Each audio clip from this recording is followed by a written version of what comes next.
Good morning! And for today's vlog, bibisitahin na naman natin ang garden ni Johannes andyan sa Amerika at mayroon tayong bago.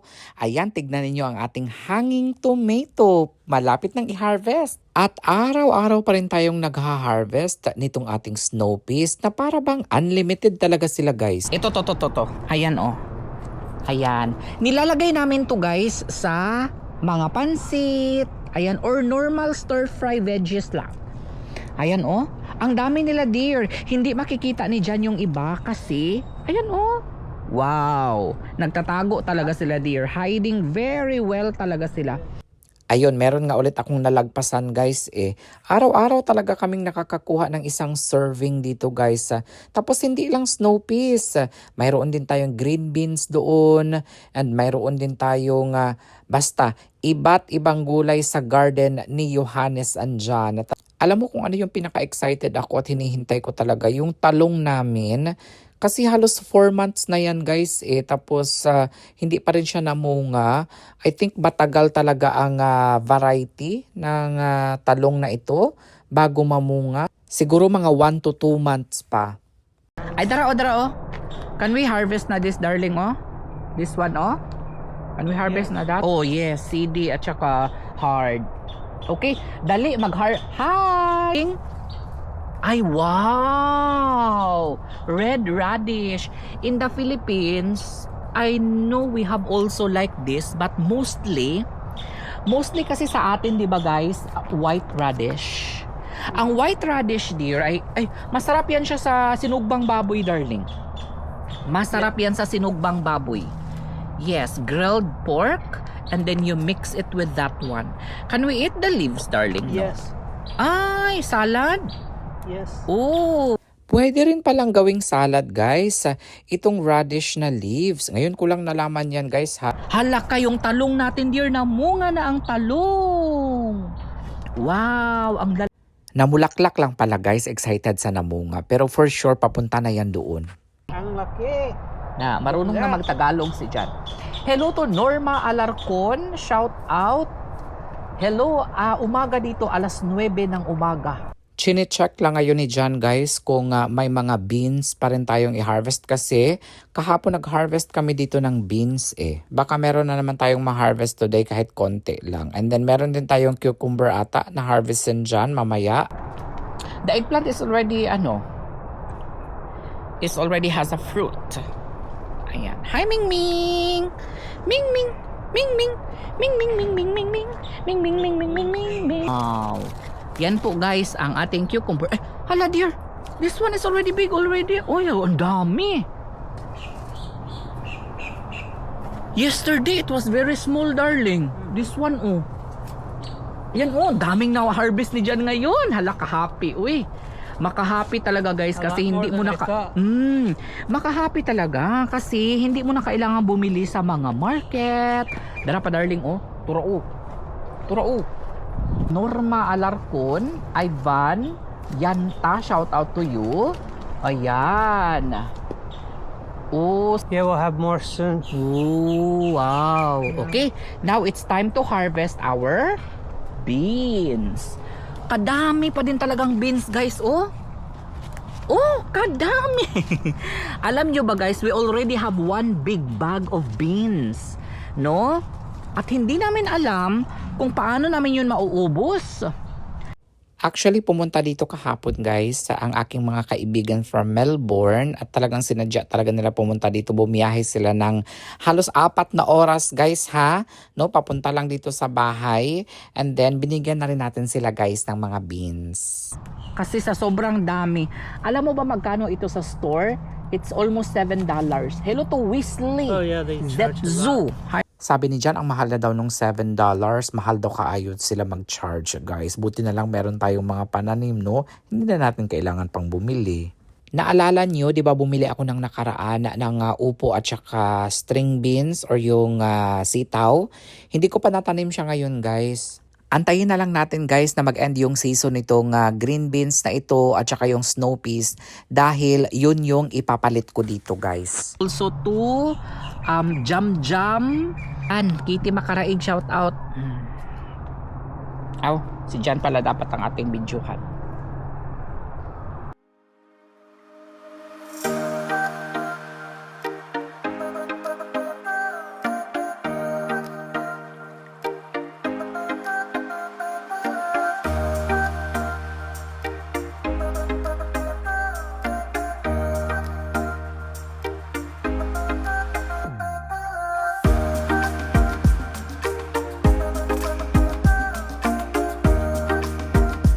And another good news guys, itong pink guava natin, may mga flowers na po na umusbong guys, padami na ng padami and soon, mamunga na rin ito.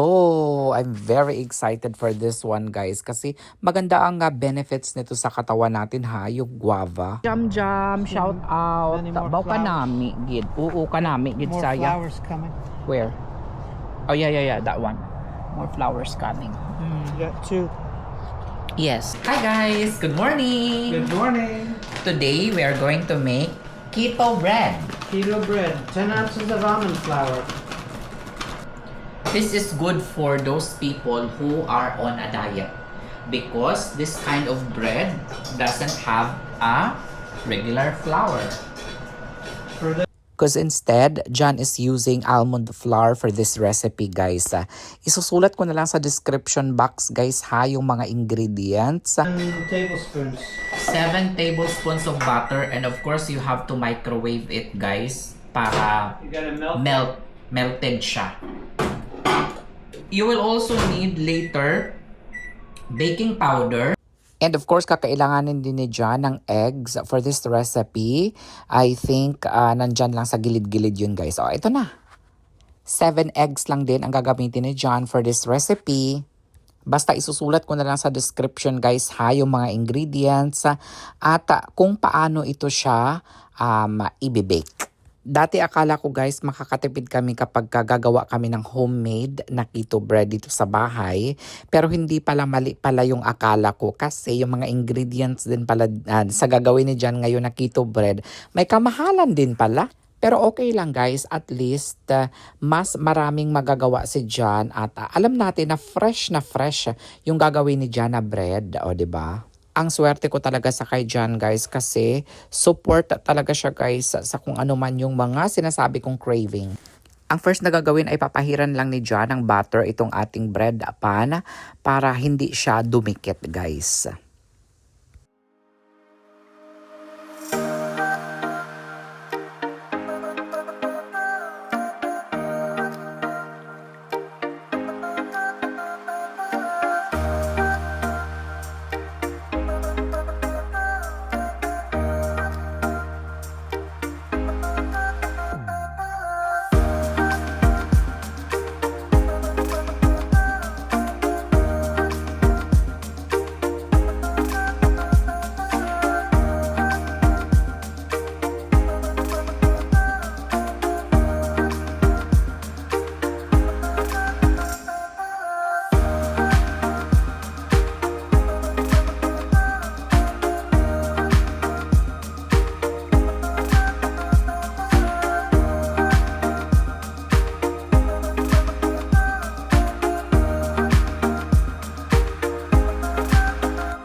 habang hinihintay natin na maluto yung bread guys, ako naman busy dito. Chine-check ko yung contribution ko sa Pag-ibig or yung HDMF no diyan sa Pilipinas kasi matagal na kasi akong nag-stop na maghulog. Simula nang dumating ako dito sa Amerika, hindi ko na siya naasikaso. So parang inactive na siya ngayon. So nagre-request ako kung paano ulit siya ma-reactivate yung aking account kasi meron ako doon na mahigit 160 plus months na contribution. So nagpaplano ako ngayon na reactivate siya guys kasi hindi ko lang sure kung qualified ako na mag-loan ng housing kasi yung isa natin na condo dyan guys sa Davao is mati-turn over na siya. So kailangan ko ng malunan, no? So I think sa Pag-ibig, not sure kung pwede tayo magrantan tayo dyan guys sa Pag-ibig do, pwede tayo maka-loan. And the only savings that I have in the record that I can see online kasi nag-create ako ng account online is $8,000, only $148 since 2006. Grabe guys, no, since 2006. So parang ilan na ito, 26 na ngayon. So parang almost 20 years, no? Tapos nasa 8,000 lang kasi syempre sa Pag-ibig ata guys, nasa 100 plus lang ata ang contribution every month. Tapos hindi naman ako every year before nagkaroon ng trabaho. Minsan na-stop din tayo sa trabaho natin, no? So maliit lang talaga ang contribution sa Pag-ibig. I think kung nandito ka na sa US, correct me if I'm wrong ha, pwede ka mag-decide kung magkano yung i-monthly mo contribution, no, kapag ka gusto mong i-reactivate ang iyong Pag-ibig. Not sure guys, kailangan ko pa yan siyang i-research. Kagaya sa SSS ba, I think pwede kang pumili ng premium na 500 per month. Ganyan yung babayaran mo. Para pagdating ng panahon, pag nag 60 years old ka na, mayroon kang pension na makukuha. So, yan yung plano ko guys. Kasi sa SSS ko, hindi ko pa rin siya na-reactivate yung sa akin. So, nag-stop na din ako maghulog doon. Pero malaki ang ano sa SSS ha. Malaki ang pera sa SSS guys. Yun nga lang yung sa akin is na-stop ko nga siya. So, kailangan ko ulit siyang i-reactivate. Kaya sa mga OFW, nating mga kababayan na nandito na sa Amerika, pwede rin pala kayong magkaroon ng pension guys. For example, US citizen na kayo, no? At nagkaroon kayo ng mga hulog doon, marami kayong hulog doon sa Pilipinas, no? Na SSS ninyo, makukuha nyo rin pala yun pag nag 60 years old na kayo. Akala ko pag kuan na kayo na US citizen na kayo guys, hindi mo na makukuha yung pension doon sa mga hinulog mo sa SSS. Pwede pala. Qualified pa ba ako na mag-loan for housing or condo or whatever? Kasi matagal na ako na walang contribution eh. Di ba pwede ka rin magbayad ng premium kahit nasa Amerika ka na? No, ako kasi hindi ako nakapagbayad. At titignan ko ngayon kung pwede pa ako makabayad or yung mga na-miss payment ko. Kung pwede ko pa ba siyang ihabol. Ngayon, nag-chat ako sa kanila. Ayan sa online nila. Welcome to Pag-ibig Fund, Johannes.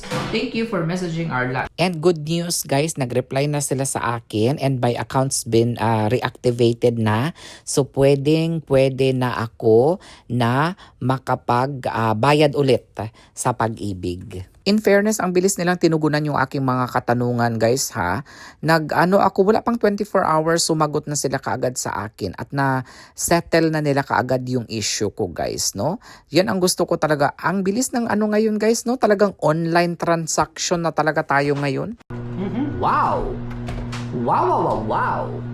I think last time it looks a little browny or burny. Right.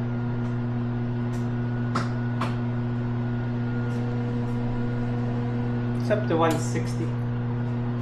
Okay. What is the number should be? It should be closer to 200. Okay. That's what they say. Yeah, we can do that. I want just a couple more minutes. I'm gonna let it rest. Turn off the oven. Meron din palang nabili si John dito na dried shallot guys. Gagawa lang siya ng shallot seasoning and then imimix niya lang yan with other seasoning guys. Parang iga-grind niya muna ito. Looks like it's More like on vegetables and meat. Oh, you mean just like that? Yeah, just like this. You could. I just make my own mix. Hi, Lorelei Shop. Make my own mix.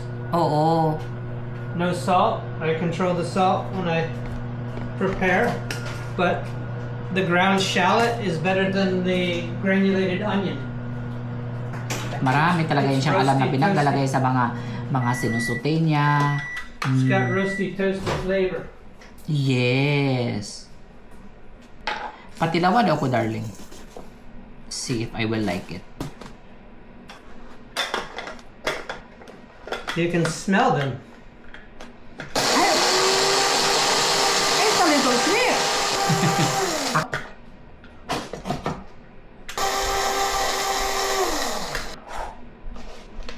I'm thinking of the other one, dear. I'm thinking of the toasted one. Hindi pala siya toasted. And then I'll do a couple garlic,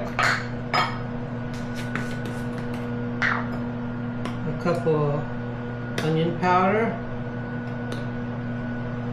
Is that for your ano, dear? black pepper, Is that for your ranch? no, For what? seasoning, Okay. Steak. chicken, fish, whatever you want. I think masarap. Oo nga, sa fish. Masarap na. The only thing I'm missing is some dried parsley. So, Hi, Joanne! So parang ito yung sariling magic sarap ni John, guys. Minimix niya yung mga ingredients like onion powder, garlic powder, at saka yung ground na ano niya, shallots, and pepper. That's it. There's no salt. So, guys, ganito yung nangyari. Nagpadala ako sa customer ko na si Hazel ng bunny bag. Ayan oh, nakalagay sa SPS na maliit na box. Ngayon, ang binigay lang sa kanya is ito. Ito lang yung binigay sa kanya, guys. USPS, tapos sabi dito, although the effort is made to prevent damage to the nail, occasionally this will occur because the great volume handle processing lalala. We hope you understand. We will assure that lalalalalali. So, ngayon, hindi daw din-deliver yung item na na-damage. Hindi daw niya nakita kung gaano ka-damage. Pero nagtataka ako, nakalagay siya sa maliit na box, intact siya, papaano siya na-damage? Kung nayupi lang siya, hindi siya ganun ka-damage eh. maybe there was an accident or something. Hindi natin alam. That's the only other thing I can think of. Dear, they did not specify in this one what happened. No? How damaged it is. Walang picture or anything. Nothing. So ngayon, malalaman natin yan dahil pupunta tayo doon sa office nila. And then, tatanungin natin sila kung ano yung totoong nangyari at makukover ba. Will they cover the insurance? Will they pay? I'm not sure, but it's their fault. Pero buti na lang may available pa ako na isa pang bag na isisend natin sa kanila. Ngayon, do you still put that in the same box? I think so. Yeah, I don't know what they did. It should be safe. I can only imagine what would go wrong. Oo. Padalhan na lang kita ng bago sis. Tapos, puntahan ko sila. Tanungin ko kung ano nangyari. Here's our finished product. Let's see how it looks. I'm sure it's good. Let's see how it tastes. I think it's good if it's not, or you can eat right away, as long as it's, Oh, good bread. Really good. It's even better with a little butter, Mm-hmm. even though it's already loaded. Sarap. Very good. It's like wheat bread. True. It's very wheaty. Nakabusog siya, no? Mm-hmm. You can get this little. Satisfying. Kain kami. It's good not to toast if it's fresh. Mm-hmm. I really like it with butter on it. Soft butter. Mm-hmm. Peanut butter on it is good too. May pasok din pala sa work si John ngayon guys, and then dumaan siya kanina doon sa Carmine's, specialty store siya guys, at doon siya nag-grocery. Ngayon may nakita kami na sushi, bumili na lang din kami guys, tapos ito yung lunch natin ngayon. Bago siya pumasok sa work, kakain muna siya. Salad part. You guys are lazy. You need more wasabi.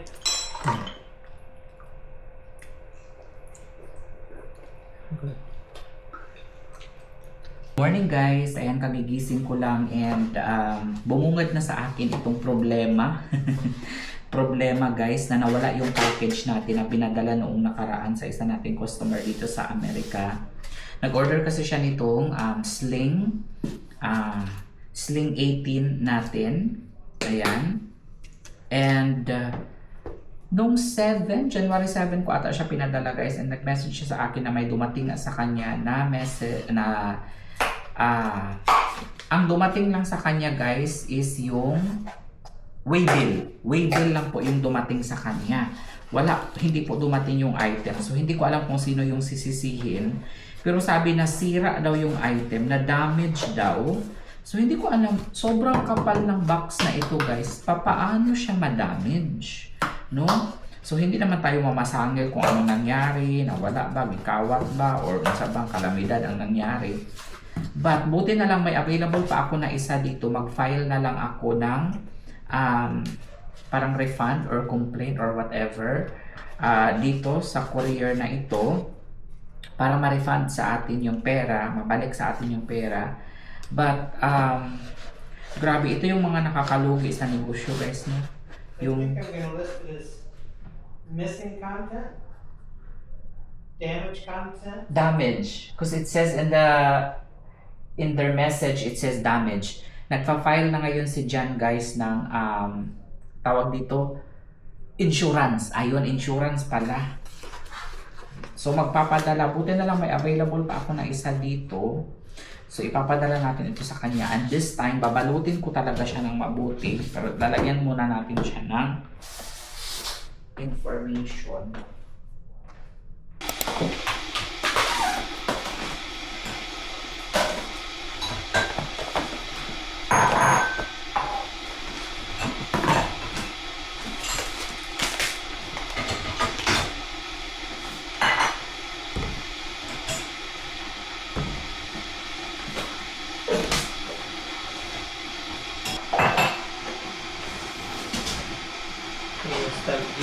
That's long time ago. Yeah. I was feeding it to midnight the other day. That hot dog is amazing. They're very delicious. Let's see.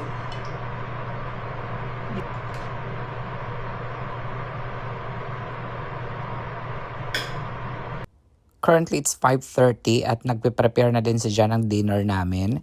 Meron pa tayong leftover dito na ground chicken with konjac rice. Ilalagay na naman ni John ito dito sa ating bell pepper, guys. I've got my chicken stuffing for the peppers. I ran out of tomato paste before, so I'm gonna add more tomato paste to it and give it more flavor. Do we still have rice in the fridge? Yes. Do you want rice in it or do you want the other one in it? I want the konjac rice. So ito na lang yung ilalagay natin guys. Just one dear? I don't know. Maybe one's not enough. Maybe Or- two. Yeah. Because if we cannot finish that, we can still keep it. It won't get bad. Mm-hmm.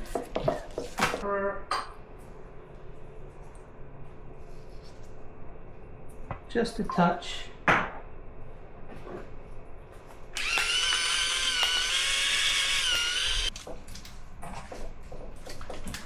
So ganito lang siya guys, ang konjac. Luto na siya actually. Pre-cook na siya actually guys. Konjac rice. So hugasan lang natin siya. 3 times daw sabi. Ayan. Hugasan lang natin siya.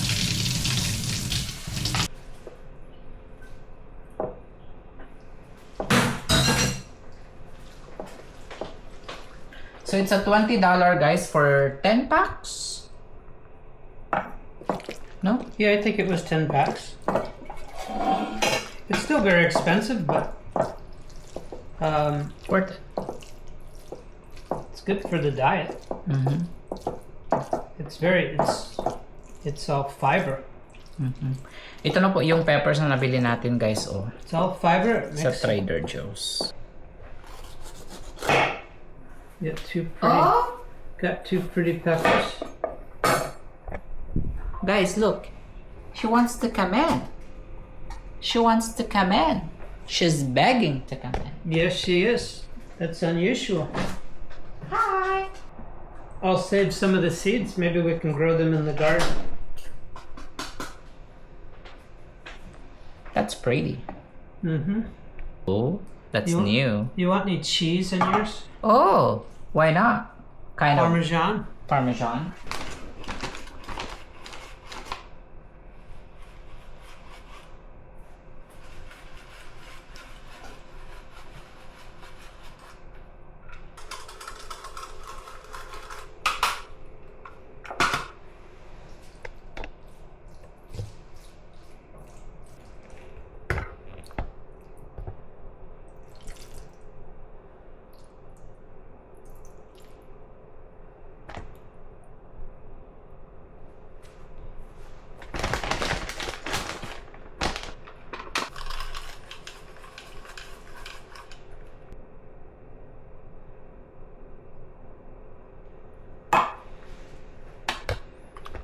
Just for fun. Yes. Wow, that looks amazing. Wow.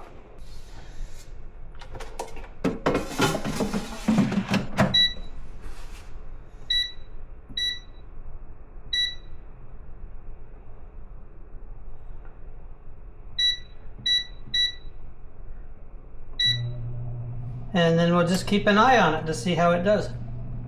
Oh, yeah. Oh, I just finished, no? A little.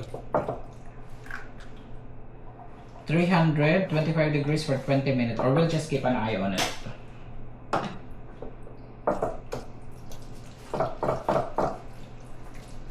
Do we partner it with something? It doesn't need anything. I don't know. Okay. Vegetable. That's it already. That's our dinner. Yes. All right. Here we It's go. done. Oh, wow, it's drippy. Wow, Very look at juicy. those. Pretty. Pretty pretty. Pretty little baby. All right. Let's eat. Wowie. Radish from the garden. I'll put some of the leaves in our salad tonight.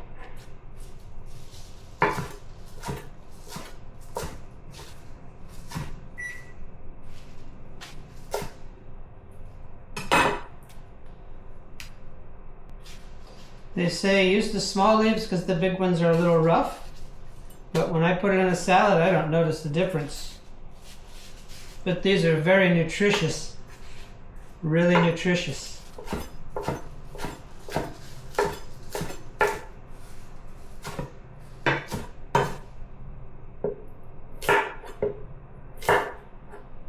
Beautiful little fresh radishes. These are really easy to grow.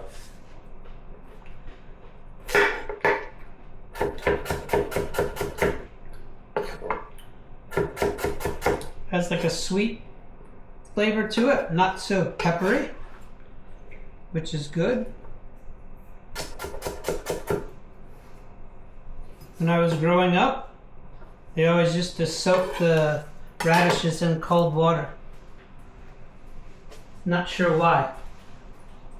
Because they're already crisp.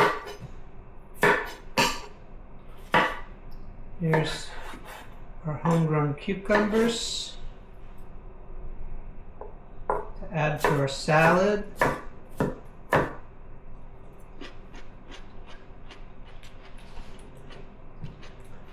I don't know if you can find a crispy cucumber like that in the store. These are so crispy.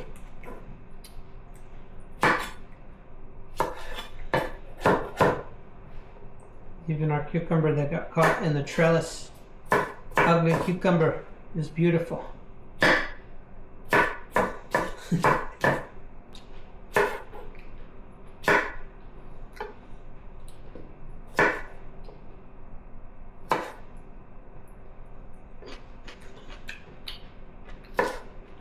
Deformed cucumber, right in.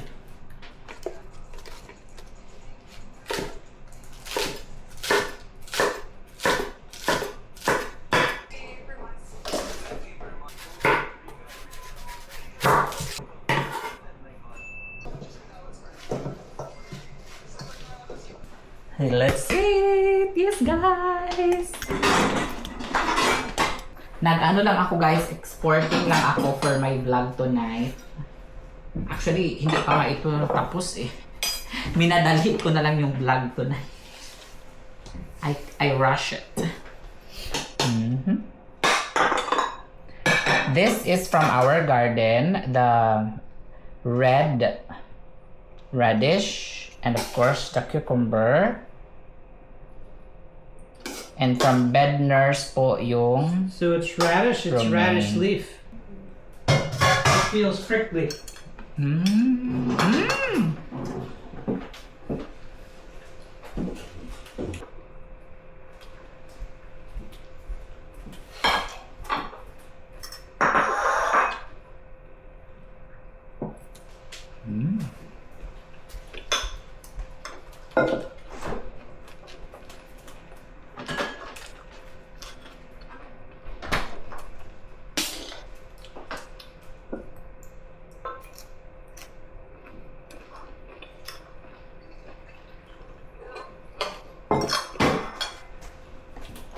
What do you, very edible and very healthy.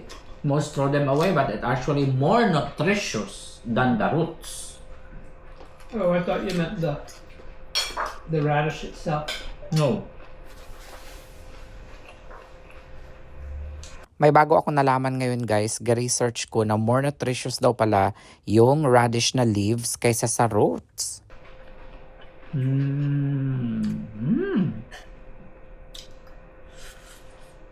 Eh, init.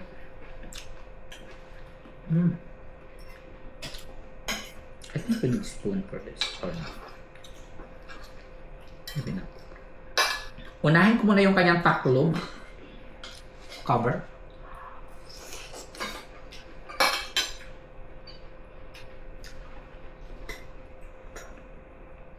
Wow.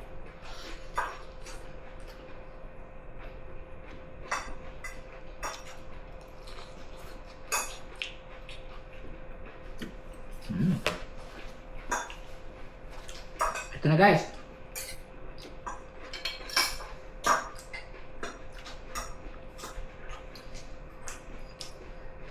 Let's cut it in half. Ooh, it's a little juicy, huh?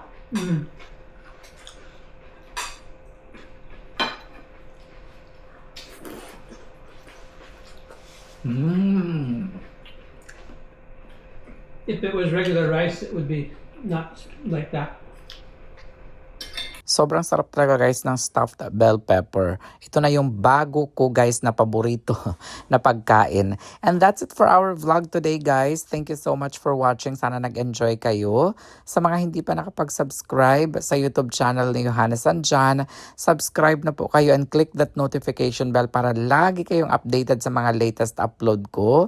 At huwag kalimutan i-like at i-share ang video namin. Thank you so much guys for watching. We really appreciate it.